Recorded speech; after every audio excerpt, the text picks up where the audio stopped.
A C minus still got you to the next grade. So Yeah. What's that group that Evader's in? I'll give him the 1,000 back. He'll give me 10,000. I'm not going to go to the event. Those days are over. With Boys to Men, come on.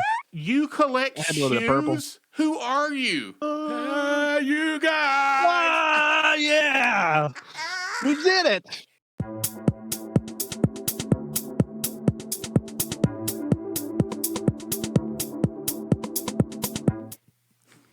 We are live. Easily Distracted, episode 2. Renny, how you doing? Hey, I'm doing well, and hey, we're back for another episode, aren't we? Again, I like how you put it in the notes. Again and again. Again and again. It's like Groundhog Day. Technical difficulty. This could be our third attempt, but I could just be making it up. I wasn't going to say that part, but this could be our third attempt. I'm going to turn you up a little bit. Hey, maybe I should just, talk into the microphone a little closer. So, how was your week? It's been busy. Busier than most. In springtime, it's usually when all of our contracts get renewed, so there's a lot of tapping of the keyboard and a sending of the emails. Man, you wear a tie to work, right? I mean, that's what? That's a lot. You wear a tie. Do? Oh yeah, I wear a tie. You're big time corporate stuff. That's cool. Yeah, now it feels weird not to wear a tie. Oh man, I never even thought. Really, can that even be a thing? That's the thing. Yeah, I remember before I was like, oh man, I gotta wear a tie. It's like, I feel like I'm going to something I can't wait to leave sooner than later. But now it's just a natural. When you're stressed out, do you go like, ugh? Part of. Well, I do the trick where you don't button up the top button, so I put my tie, cinch it up to where it just kind of covers it. So I got a little bit of, flexibility going up there. So don't tell anybody though. No, it's just between us and Teresa, our listener in Wisconsin. Yes. Hey, Teresa. How you doing? One listener. All right. So anyway, this is our third attempt to get this episode out, and we're going to do it. It's going to be awesome. I'm really excited for success today. Yes, and I'm ready to hear about your homework assignment. Oh, yes. Okay. Yeah, we do need to talk about that. Pure Country. I said that I would watch it because you bragged on it so much. Mm-hmm. And I did watch it. I watched the whole thing. I forget how long it is. I think movies were longer back then. But anyway, I watched the whole thing. The arc, the guy who loses himself and he finds himself and there's a girl. The bad guy is super overtly, bad, just comic book bad. And the physical transformation for George Strait or Dusty. Yes, he was. He's got the beard and does he have like a pigtail or something? Ponytail. Yeah, a big ponytail, man. Yeah, well, by the end of the movie. His hair looked perfect, except there was a mysterious ponytail, Yeah, but by the end of the movie, he's classic George Strait, all smooth-faced. And Yeah. Isn't he going to be like in Hyman, like next month? What? No, that's Clint Black. That's Clint Black. Wrong cowboy hat wearer. George Strait, Clint Black, I mean. But in the beginning of the movie, did you hear the little kid singing? Yes. There was a little kid singing through the opening credits. Yeah.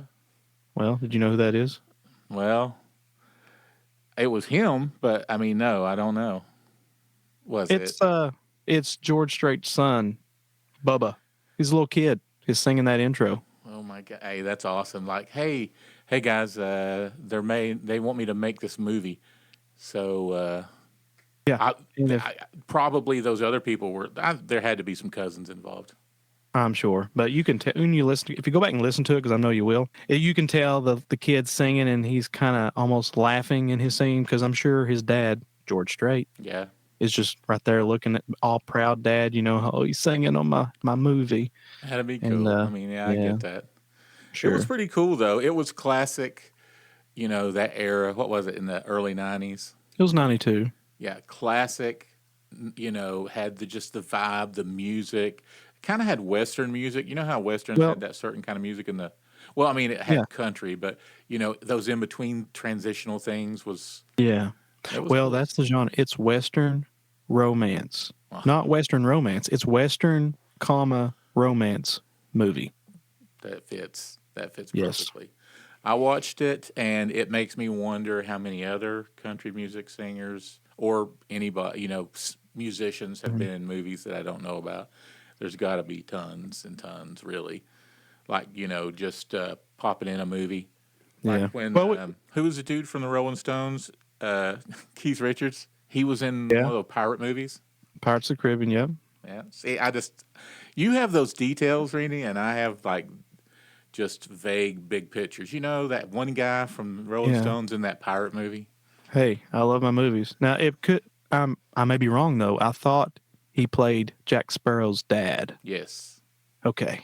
And Jack Sparrow kind of based his character off of him originally. Right. Yes. Ugh, that's See, weird. You do know a lot. You do know some tidbits about movie. I try. But anyway, yeah, I did. I watched it. It was cool. I recommend everyone, go check it out and go watch the other episode because that's when we really kind of dive into it because you blew me away with what was going on. I mean, you're like, this song was written for what? A movie. I'm like, what? Yeah. That would have been Toby Keith, Beer from My Horses. But if you want to hear more about that, please listen to episode 1. And the one, Reba McEntire was in. Oh, Tremors. I didn't know that either. Not the first. Was it like the Tremors 5 or something? No, it was the original classic Tremors movie. Wow. Shotgun wielding country music singer.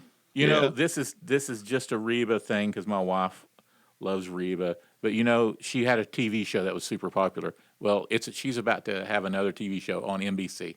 She's filming the pilot. I seen something about that. Yeah. So I don't know if you're a Reba. I've got your. Speaking of country music singers that you like, Dolly Parton. Yeah. I've got your shirt ordered. It's on the way. So hopefully by the next episode I'll be able to show it for the world to see and make sure you get it. I will wear a Dolly Parton shirt proudly. She almost came to Pikeville to the arena. What happened? They didn't. This is the dumbest thing in the world. Maybe I shouldn't say it this way, but the powers that be didn't think. She was super expensive.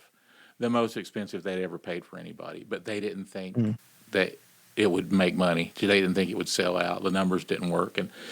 And it would have sold out 5 nights in a row.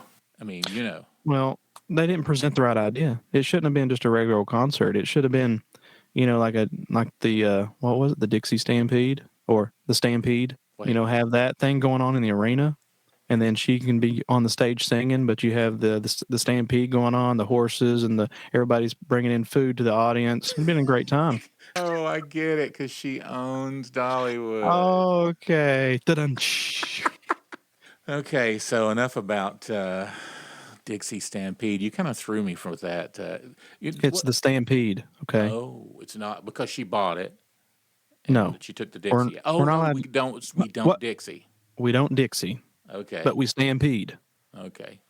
I was wondering, it's only a matter of time before the Dixie Chicks, they're the chicks now. It's only a matter of time till you can't say chicks. So. Yeah, and that's like one of your favorite words, isn't it? That's like, instead of them or they, you're always like, hey, chicks. No. I talked to my wife about saying chicks, and she said that it's no big deal. She said there's all kinds of stores, Two Chicks Bakery and Two Chicks, that right. It's like a cool thing, like dude. She said it's the female dude. So no offense. No offense. And I had that similar story when you was telling me about that earlier about saying, hey, you guys, I started overthinking it. I was having a meeting, a couple of females. I'm like, so you guys good with that? And I'm now you're like, wait a minute. They're not guys. I know. It's weird. We just got to kind of roll with it. I will tell you something crazy, though, that happened last night. Because I dream a lot, but I dream like regular things. Like I literally will dream that I went to the store and bought some cereal and came back home. And there's nothing weird about it. Like the car was normal, the red lights. And so the next day, Terry's like, hey, did you get the cornflakes? I'm like, yeah, they're in the fridge. And she's like, no, they're not. Wow. No joke. But last night I dreamed that there was a show that I was playing. I was playing keyboards, and I didn't know any of the band. And and the show is getting ready to start. And so I'm like, I walk up, and I'm like, where's my keyboard? And they're like, man, you never got it out of the whatever. And so I take off running, and I'm hearing the music in the background. It started. But luckily, it's like Elvis or something. Ba-da-ba, ba-da. They're waiting, And I run and get the keyboard. Somehow I can hold it like it's a keyboard on a computer. And I'm trying to get up there, and people are in the way. And everywhere I go, I'm getting blocked by people talking and drinking Oh, champagne. classic struggle. Yeah. And I get onto an elevator, and they're like, the only way you can do it is get on the elevator, go to the top floor, go across the roof, and come back down, and it'll pop you out right beside your keyboard rig. I get on the elevator, I hit the up button, and the elevator starts going up, but the roof doesn't, and it starts squashing me, and I'm like, Whoa. and it gets me down to like a foot, and I'm like scooting out. I scoot out and barely make it in the nick of time, and I wake up scooting out of my cover. I'm like my legs are hanging off the bed, and I'm scooting out. I mean, wow. So that's pretty complex. Dude, it was crazy. And, that feeling of like the song is starting and I haven't hooked my keyboard up was real. When I woke up, I was like, I was more concerned about not that my gear wasn't hooked up than I was being crushed by an elevator. I have a relatable dream. Let's get into that because not as complex as yours maybe, but I have this reoccurring nightmare, okay? Let's call it that. Yeah. It's a reoccurring nightmare. It's a fear. Okay, I'm asleep. I'm dreaming. I'm at a show. I'm on a drum riser. Yeah. And I'm playing, and I can just feel myself like the drum throne is just inching closer to the back of the drum riser. And this is a pretty high drum riser. This ain't your 6 or 8 inch drum riser. This is your 4 foot drum riser, which is what I prefer, by the way. Yeah. When I'm playing music, I want to be on a drum riser. Yeah. For audio purposes, for the visual effect. Anyway, back to the dream, the nightmare. And I'm playing, and I can just feel myself. And then I tip backwards, and I wake up. Oh my God, that's the worst. Your throne is right at the edge, which stays there anyway in real life. Yeah, it's reoccurring. And the worst dream probably is more close to yours. It's that feeling of being unprepared. Yes. And when I get done, I might be able to relate it to an event. Thinking about this, I think I can pinpoint a point in my life when this kind of started this dreaming. But I'm reminded a lot about, I think the scene is, I'll set the scene that I'm in the Mountain Arts Center on the, waiting on the side of the stage. Yeah. I'm assuming it's the Opry days. So I'm waiting there beside the stage and I'm just waiting to walk on. And I just have this overwhelming feeling that I have no idea what music I'm getting ready to play. It's like I have sheets of paper, charts in my hand, and I'm looking at them in my dream, and they're blank. They're just blank sheets of paper. Oh my God! And then everybody's ready. The Opry's what, like 13, 17 people? I mean, oh my God! And so I walk on stage, and still I'm getting ready to play, and I'm looking around, and everybody's kind of looking at me like, let's go, let's get going, come on. Time. And I'm like, but there's a real life thing that happened that I think kind of triggers this event. I'm on stage. Yeah. I kind of do know the music. This is real life. There's a set list. And I kick off the next song. Right. Let's get into it. And everybody's in on it. All the band's on the same page. Right. We start the song. And here comes walking from stage right, Dave Kazee. He was the, that's a name you probably haven't heard in a long time. Yeah. Phenomenal guy. I loved learning from him. There was a point when he joined the Opry, and then he was directing the Junior Pros. Yeah.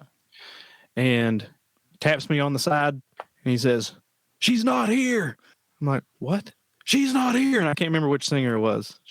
Her name is not here. Go to the next song. So that's real life. And I'm like, "Oh, okay." So somehow we kind of just and then we go on to the next song. Wait, it's one of those. So you start, the whole band was like waiting? Yeah, we're grooving into a song. You're circling around the intro. And the singer that is assigned to that song, that's not her night to sing. Oh, I don't even think she's there. Oh, my Lord. Yeah, that's great bad. Moment. Not really. But falling off the riser, though, surely you've almost before, or have you been conscious of it, playing and look back and go, what the crap? I'm like, I've always been conscious of it. I'm always like a ninja looking around at my surroundings, So falling off the riser is always a fear, dreaming or awake. Well, it's crazy because we couldn't have talked about a better thing a better segue than a video I wanted to show you. And I'm not going to show, but I took a screenshot, and I'm going to put a link to the video in the description on YouTube so Okay. people can go look at the video. But this is perfect. So check this out. I want to introduce you to someone. Do you see this lady? Do you see the look on her face right now? Her name is Maria. Maria, I can't think of her name. No, Pires, I think. Maria Pires. Perez, maybe. Okay, she is a classical pianist, and I watched this video this week, and it petrified me. This is a look on her face right when she realizes she has been rehearsing the wrong concerto for the orchestra. Oh man! This is seconds before they're getting ready to do the thing, and he calls out, like your piece, and she's like, "I'm not." Wait, it's like K688, and she went, "What?" What? And that's her look.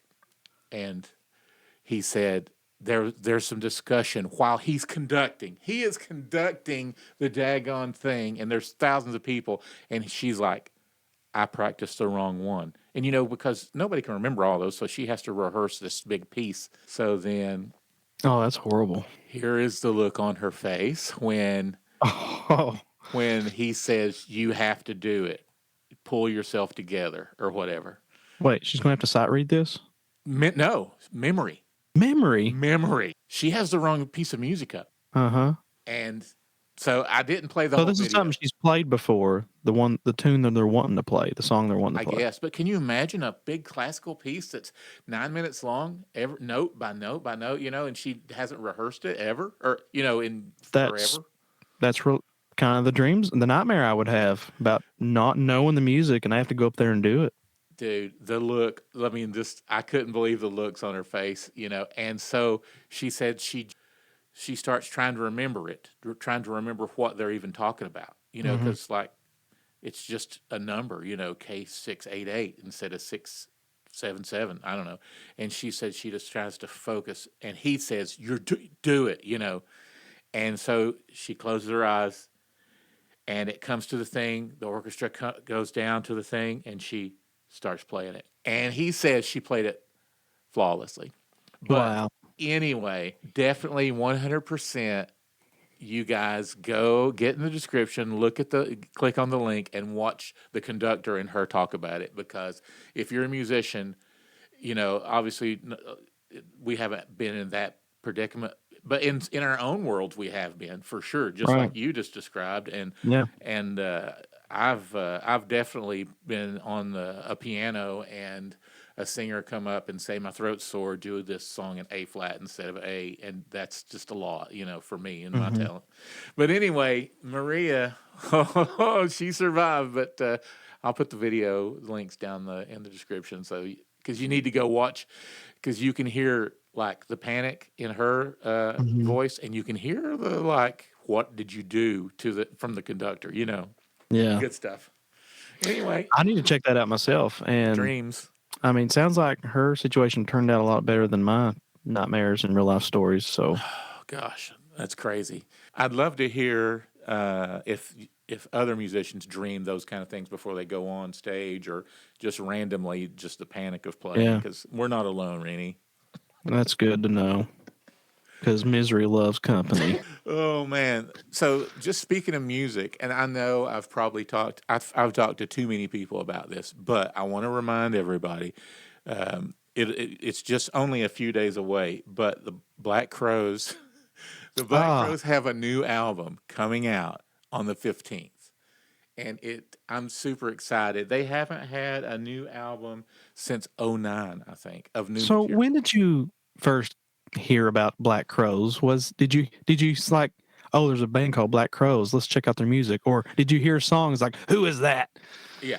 How did that Here's happen? the thing, I love what that people call them nowadays? They're a revivalist rock band, or a rock revival band. They're not a rock and roll band. They're rock revival. That's their genre, but Rock I guess revival. because it calls back to, the good old 60s and 70s rock and roll. But the era when they came out, it was like dance music, and it was, it was just all this weird. There wasn't a lot of good rock and roll. And then when I heard Jealous Again, I was like, did I hear it? what? Did I hear a Telecaster and a riff? So I gravitated toward them. I've loved them almost every album, and to have like one of my favorite bands have an album out finally after, a decade, I'm excited. So March 15th, I think it's the 15th. Everybody needs to go listen to. It's called Happiness Bastards, I think is the name of the album. Hey, can you pull up a picture or something? Maybe I can pull up a picture. I can pull up. What do these guys look like nowadays? That's a whole thing in itself. Let's just see if we can do this. So the main two is the brothers, right? It's got Chris and Rich. Chris and Rich, and they. The thing is about them, they hate each other. And they have broken up several times. And they're the Black Crowes. And then one of them had a band called As the Crow Flies. And he went on tour.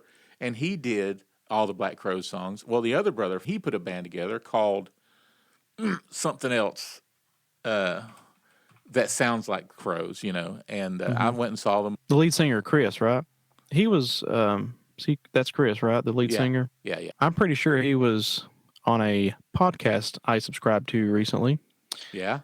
And I caught a little bit of it. And he kind of talked about his relationship with his brother, how, they kind of had to mature over the years. But all right, so you want to see what they look like. I'll play. I don't know if we're getting in trouble with playing the audio. I might mute the audio, but their video is hilarious. I'm speaking to musicians now, and maybe this is a pet peeve or not, but right off the bat on this video, I'm just going to play it. We're going to look at what these guys look like because they look rough. The singer looks rough. He looks like he just rolled out of bed. He looks like he was stoned all night last night, and I love every minute of it. But anyway, I'm going to pause this video. Let's see here. You still got me? Yep. All right, so here is their new song. I've got the song muted. I'm going to play it real low. Okay. Wait for it. They're hilarious. His dancing. Oh, he looks rough. Yeah, little leg kick there. But this is what it's going to kill me. What? There's a B3 on the song. There's a B3 sound, and it's going where and doing the thing. What do you see, Renny? A Wurlitzer. A Wurlitzer, and that's just for the convenience of the video, probably. But I mean, if you're going to rent this stuff and get a soundstage, go rent a B3. It can't cost any more. Well, I mean, that is ridiculous. And I think I have the audio playing in the background, so people should be able to hear the B3. But so yeah, he's not even trying to play the right parts. Pitiful. Oh my God. You know what that is? What?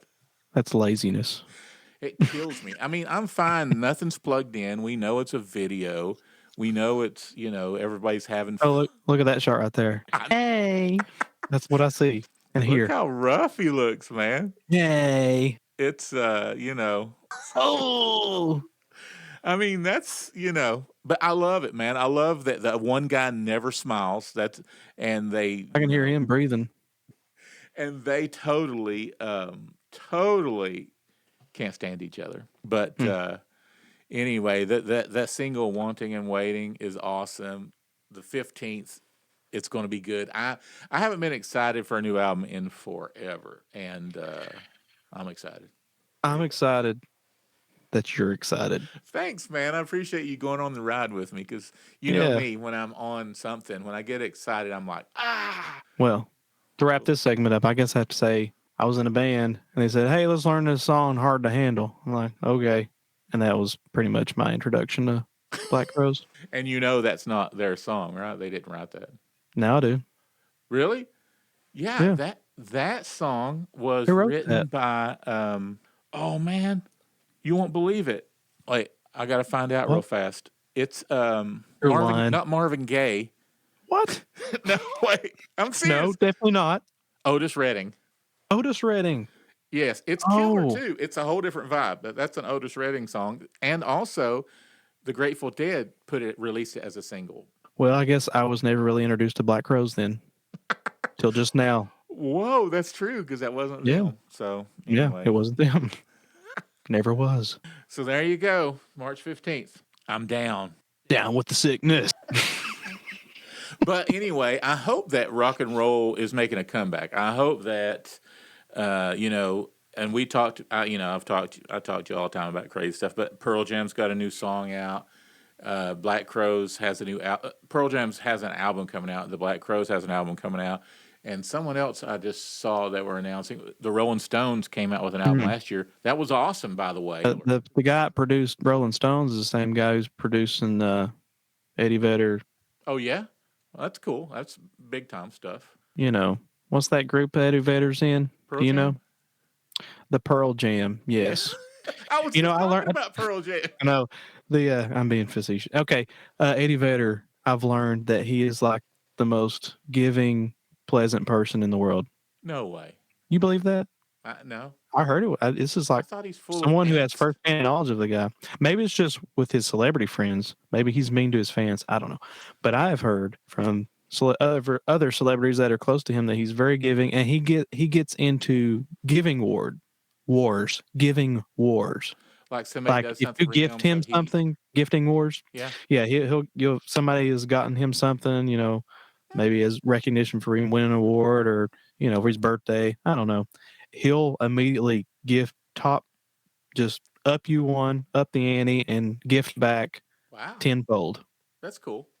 Yeah. So I need to give him $100 if I ever run into him. Maybe he'll give me. Yeah, he will give you 1,000. I'll give him the 1,000 back. He'll give me 10,000. Okay. Keep it going. Pay it forward. Yeah. Pay it back and forth. One more thing about the Black Crowes I thought was interesting, and it does tell you a lot about the industry right now, which there's no music industry hardly. 3 companies own all music, but they're releasing this and they're promoting it through their own label. So it's basically a self-funded. They've started their own label to try to keep all their own money, and I thought that was interesting. And it kind of lets you know too that no big label is wanting to put anything toward rock and roll. And I would probably say maybe that Pearl Jam's probably doing the same thing because that's kind of what everybody is doing now. Yeah. Start on a YouTube page and Instagram. TikTok. It's going to be banned here soon, right? That's what I heard. No. Didn't they pass a bill and everybody voted to something? I don't know. See, I saw it on TikTok. Well, the bill is not to ban TikTok, from what I'm hearing from my sources in DC. Okay. The bill is to force TikTok to have more American management or ownership of it to where they can filter out or have have them be more accountable for what the false information they're putting out. See, TikTok has no filter, whereas in theory Facebook and X, formerly Twitter, they at least have some sort of team apparatus that tries to shut down false information. Okay. So that's what I've heard the bill is more going to do, but who really knows? Yeah, I know. Who knows? I'm just excited that there's some new rock and roll coming out. I mean, do you think rock and roll is there a future for rock and roll? I've given it some thought. So the only way I can really talk about this is if I just take you on a ride. Let's go into the future. Let's do it. About 5 years. I've got a button just for that. Are we ready to go to the future? Okay, ready? Go ahead. And here we go. Okay, I'm back. Oh, you are back. Are those are the Apple things, right? Yeah, Apple Vision. And this is the future of rock and roll. Wait, I'm going to put some delayed. Roll. Rock and roll. So I'm 5 years in the future. Guess what? Dave Matthews is still touring. Still kicking. Carter Beauford's like 68 or 69, but he's still rocking it. Yeah, still wearing gloves. And I'm going to go to a concert, okay? Yeah. Here we go. Oh, wait. I got to answer this. Okay. Wait. Ticketmaster. Let's see. Oh, virtual, total immersion, immersive virtual concert. So sounds great. You're just sitting on the couch. So I'm going to Ticketmaster, and I'm not going to go to the event. Those days are over. I mean, you can still go, I guess.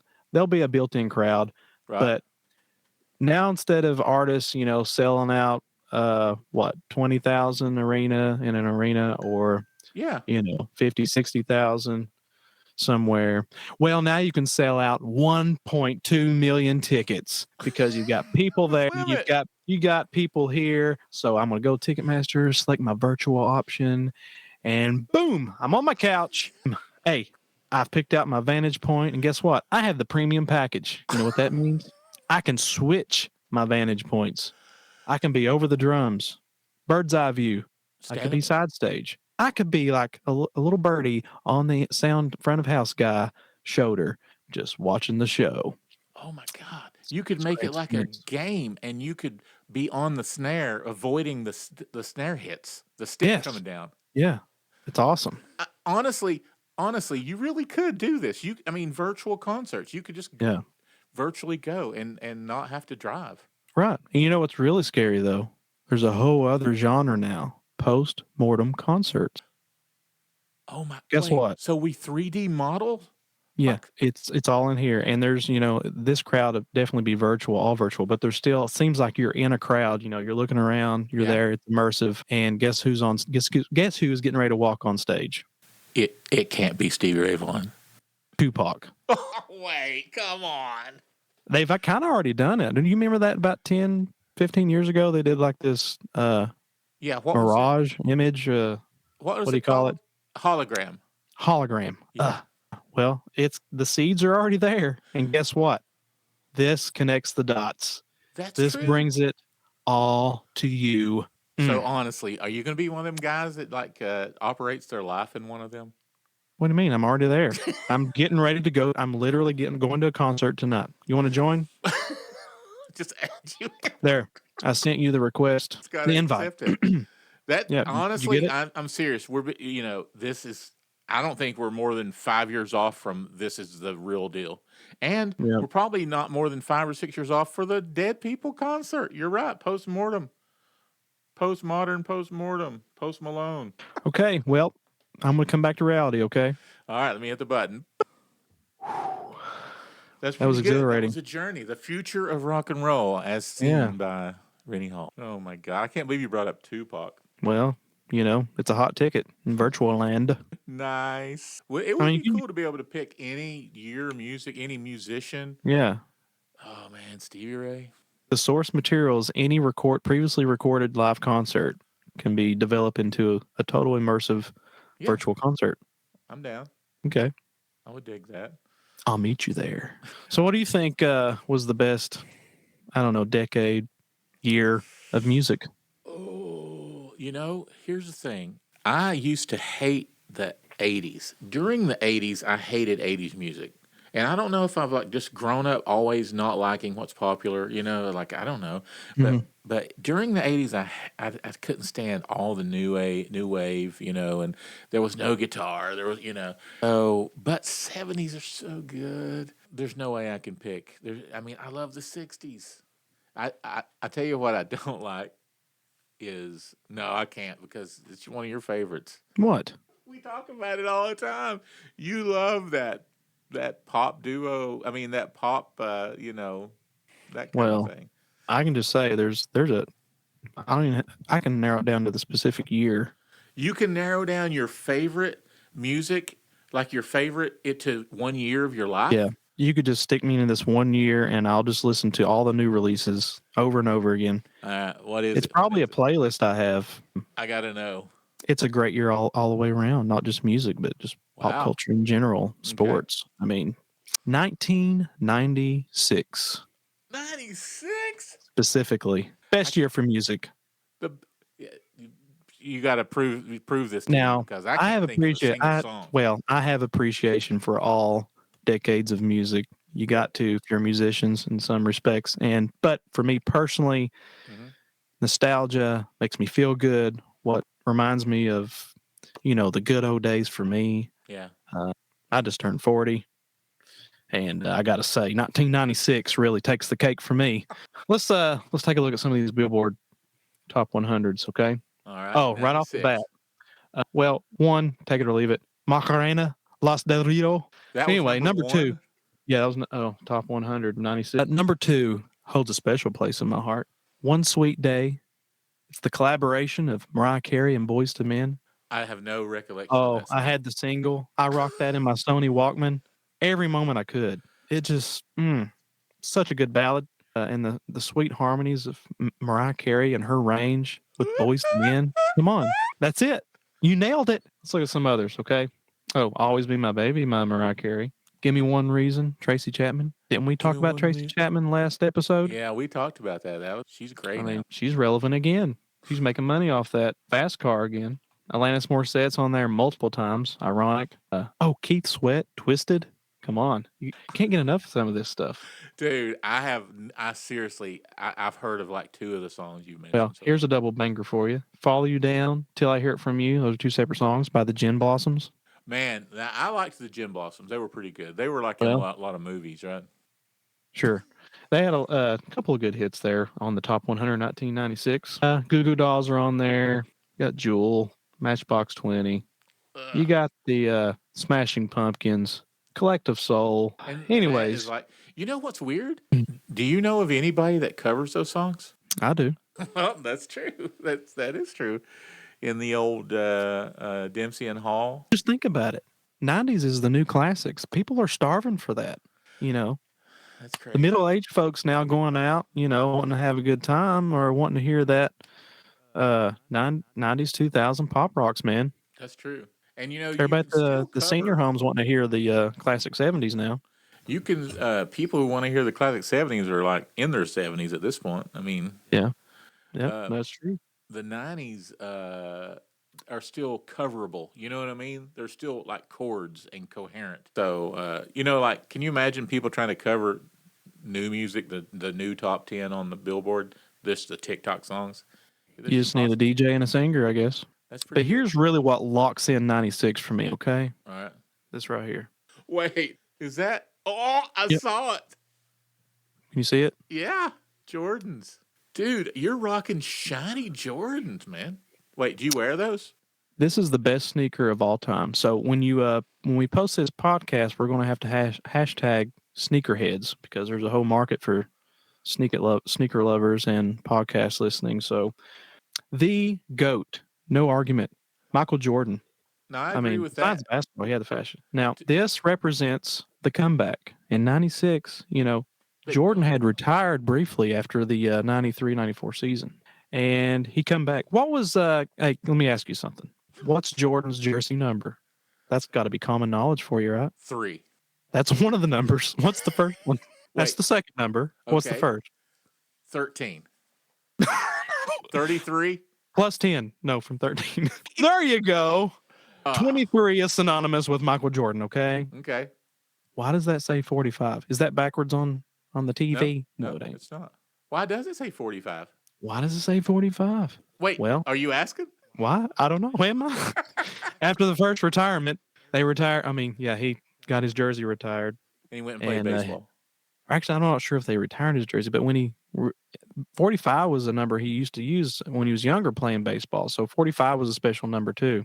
Okay. So when he returned to basketball, the infamous facts that just simply stated, "I'm back." That's how he made his return. And when he come back, he had these glorious shoes, the Jordan 11s. There's hundreds of Jordans out there, but the Jordan 11s hold a special place in my heart, just as the 96 Billboard Top 100. Now, it doesn't end there, okay? So there's one more I want to share. Upon the return, he made the playoffs the following year. What? And these are the Jordan 11s bread. The others were the Concord. They had a bit of purple. You collect shoes? Who are you? So I collect Jordans, not shoes, okay? These are the breads. I'm really proud of these, okay? It has a carbon fiber on the bottom. It's got patent leather. Wait, so you can wear them to the grocery store. Oh, yeah. You do wear them? I'll give you a picture you can put in post so you can put it. Okay. Me in a tuxedo. You wear these. You can wear these at formal events because of the patent leather.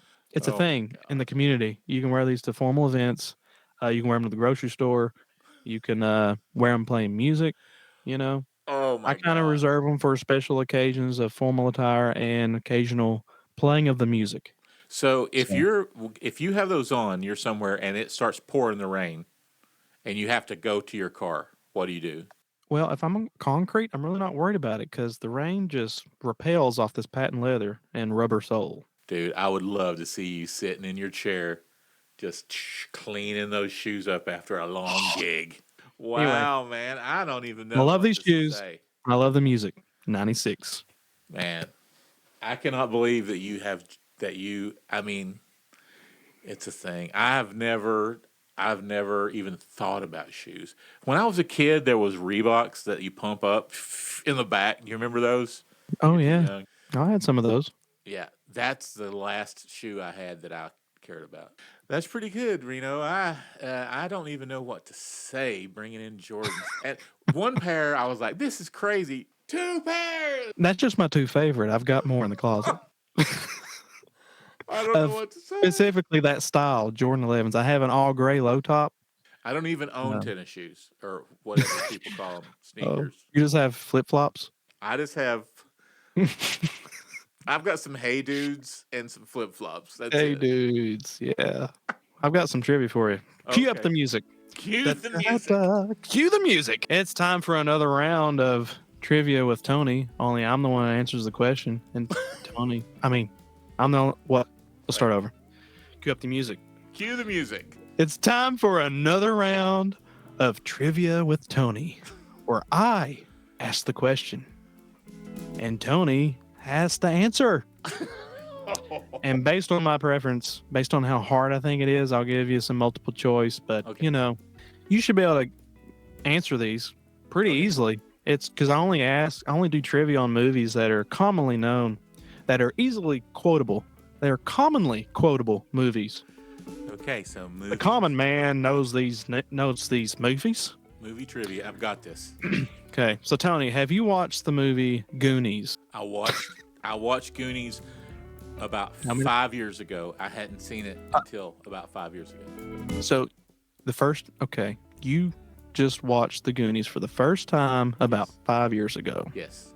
I'm just taking a wild guess. I think you're a little bit older than I am, and I have watched Goonies off and on for the last 30 years, 35 years.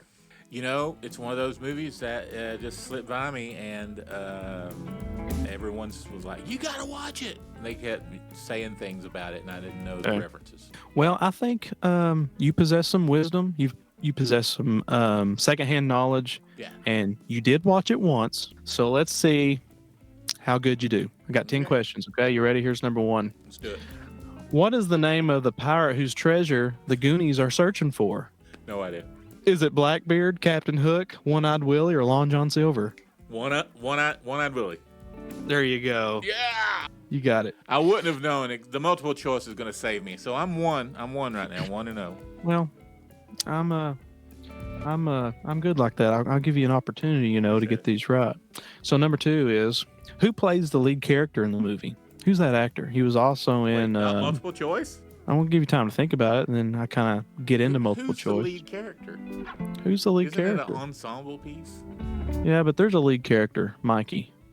No idea. Corey Feldman, Sean Austin, Jeff Cohen, or Sean William Scott. I don't even know any of those people except for Corey. Wait, are you familiar with the movie? It's that true story about that athlete. Come on, what am I trying to think of? Rudy. Yeah, he played Rudy. It is? He played Rudy. Who is that actor? Wait, the guy who played Rudy was, he went to prison for not paying taxes or something. What? Right? The guy who played Rudy? Didn't he do... You talking about the real Rudy or the actor? He was also in Lord of the Rings. Who played Rudy? Oh, in Lord of the Rings. I thought it was the what's his name? The black dude. Show me the money. No, show me the money. You think Cuba Gooding Jr.? Yes, I thought that was Rudy. We're not talking about Jerry Maguire, okay? We're talking about Goonies. Think Goonies. I don't know his name. It's probably the one with 3 names. Sean William Scott? Yeah. No, he was in American Pie. Oh my God. Okay, so Corey Feldman or Sean Austin? Actually, Corey Feldman and Sean Austin were in it, but Sean Austin played the character of Mikey. He's the lead guy. Don't worry, it gets easier. I'm 1-1. Don't worry, it gets easier. Okay. Here's a funny one. This is kind of music related. Which character said, "Okay, Michael Jackson didn't come to my house to use the bathroom, but his sister did"? I don't know, but I'm gonna say, I don't even need the multiple choice. It's got to be the guy who raises his shirt. Chunk. That's correct. Good guess. So you kind of know this stuff. Yeah. You probably won't know this one. Which character is Mikey's older brother? He was played by Josh Brolin. Oh. The guy was in No Country. Pause. Yeah, I don't know. When I watch a movie, I just get the gist of it. I don't really dig into specifics. Tony, these are world famous movies that are easily quotable by 99% of the population. Yeah. Multiple choice? Okay. What is the name of the criminal family pursuing the Goonies? Is it the Capones, the Sopranos, the Fratellis, or the Corleones? I know it's not the Sopranos. The Capones? But I mean, I know Capone's a real person. The Sopranos or the Fratellis? Or It's the Corleones? Fratellis. Yeah, that's it. The Fratellis. I was saying Fratelli, but Fratellis. The Fratellis. You know, I don't kind really of a quick remember R, a criminal element chasing people. Is that the... I can't really remember. That's kind of the thing. You probably should rewatch this movie. I'm like a Cliff Notes kind of guy. Like somebody says, "Have you watched The Goonies? What's it about?" And I go, "It's a bunch of kids. One guy raises his shirt. There's a guy with a weird face, and it's like in San Francisco. Is it in San Francisco?" That's interesting because we've got some trivia questions that might help you narrow that down. Okay. Who directed The Goonies? Was it James Cameron, Steven Spielberg, Richard Donner, or Ridley Scott? Man, I'm gonna say it's a Spielberg movie. Final answer. Now, I'll give you partial credit. Steven Spielberg wrote the movie, but it was directed by Richard Donner, who also directed some of the Superman movies, like the 70s and 80s Superman movies. The Donner Party? Donner Party. That's from a movie. Hello, Donnie Party 4. In what state did the movie The Goonies take place? Well, multiple choice. You can remember the scenery. Can you remember the scenery? What state did it remind you of? What did you see? I was thinking that there was there was hills. A lot of the roads went Hills. up and down. Okay. It was mountainous terrain. Okay. It's not Colorado because there's an ocean, right? Because there's a ship. Okay. There's an ocean and mountainous terrain. It's got to be like Oregon. Oregon. Ding, ding, ding, ding, ding, ding. Oh, thank you for walking me, holding my hand through that. What? You know that guy you said looked funny with a funny face? Yeah. Interesting fact, he was a former NFL player, I think for the Raiders. His name's Sloth. Okay. What is Sloth's favorite candy bar, which plays a role in his bond with Chunk? You going to give me multiple? Is it a Snickers? Is it a Baby Ruth? Is it a Milky Way? Is it a Twix? Ooh. So you would have Now, this is a very popular scene. It is? Yeah. You would have to think it's like E.T. where they brought in not M&M's. What's those other ones? Little peanut butter ones? Reese's Pieces. Reese's Pieces. Yeah. Yes. So they brought those in because it helped the company Mars. So Snickers has been around forever. What would help?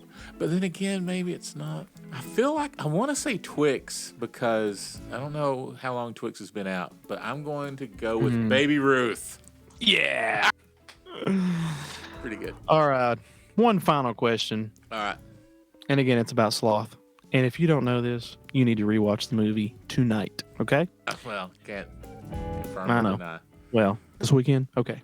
At the end of the movie, at the end of Goonies, Sloth triumphantly says his classic line. What is that line? This is an essay question.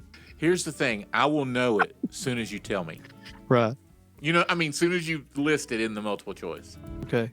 Because I don't have multiple choice. This one's essay because you should know this. Oh, you just said that. What's the line? It's 3 words. Hold on. It's coming to me. Wait.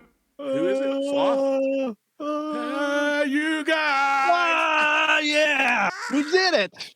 You got it! Nice! Oh, yeah. Well, that's pretty good. I mean, I need to be called out with my... Yeah. Maybe that got you interested in maybe revisiting that movie. I could see watching that. I'm sure Terry would like to watch it. They're getting chased by the Fratellis. It's a kid adventure. I remember it being like holding up and being very, just classic 80s movie vibe, and the quality was good, Okay, I think I did pretty good on the trivia. You can bring me some harder stuff because, in my world, Virgie High School, a C- still got you to the next grade. So yeah. Well, I like kind of working through it, Maybe at first you didn't know the answer, but we kind of just, worked through it. And I channeled it. As you were talking, I channeled the info. You definitely passed the test. Nice. We'll bring it on next time, episode 3. I can't believe it. Our time is up, Reno. We have done episode 2 So Easily Distracted episode 2 is going to be on YouTube, the video and all that. And also we're working on just the podcast versions. And I think I'm ready to cue the music. This episode 2 in the bag. I'm going to go put on my Jordans and go listen to my 1996 Spotify playlist. Oh my God. Perfect, man. All right. Well, we'll do this again next week. See you in the future. See you, buddy.